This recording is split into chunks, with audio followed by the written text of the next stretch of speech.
لک الحمد یا اللہ، الصلاۃ والسلام علیک یا رسول اللہ، اما بعد۔ سلسلہ ہے ناظرین کے سوالوں کے جواب دینے کا۔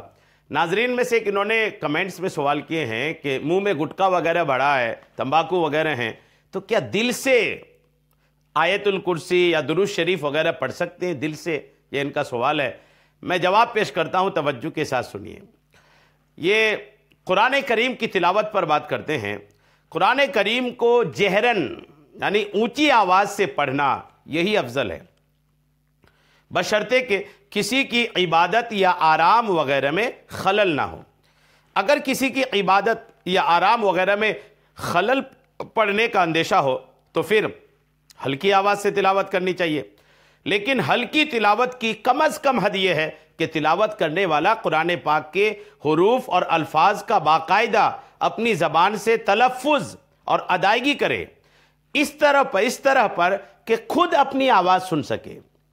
قرآن کی تلاوت تب کہلاتی ہے جب کم سے کم اتنی آواز اس میں ہو کہ آپ اس کی آواز خود سن سکتے ہوں۔ زبان سے حروف اور الفاظ کا باقاعدہ تلفظ کیے بغیر صرف دل ہی دل میں تلاوت کا تصور کرنا، یہ تلاوت کا تصور ہے، تلاوت نہیں ہے۔ اگر کوئی دل میں آیت الکرسی پڑھتا ہے تو وہ قرآن کی تلاوت نہیں کہلائی، تلاوت کا تصور ہے وہ۔ یقیناً اس میں بھی کچھ نہ کچھ ثواب ملے گا چونکہ قرآن پاک کی تلاوت کا تصور کیا ہے، لیکن قرآن کی تلاوت یہ تلاوت تب کہلائے گی جب آدمی اتنی زور سے کم پڑھے کہ وہ اس کی آواز اپنے کانوں تک سن سکتے ہوں۔ یہاں تک کہ یہ عمومی طور پر یہ مسئلہ یاد رکھیے گا کہ اسلام میں جس چیز کا پڑھنا ہے، جیسے درود شریف پڑھنا ہے، آیت الکرسی پڑھنا ہے، قرآن کی تلاوت پڑھنا ہے، تو شریعت میں اسلام میں جو پڑھنا ہے نا، وہ اس میں کم سے کم اتنی آواز ضروری ہے کہ اس کی آواز آپ کے کانوں تک پہنچتی ہو۔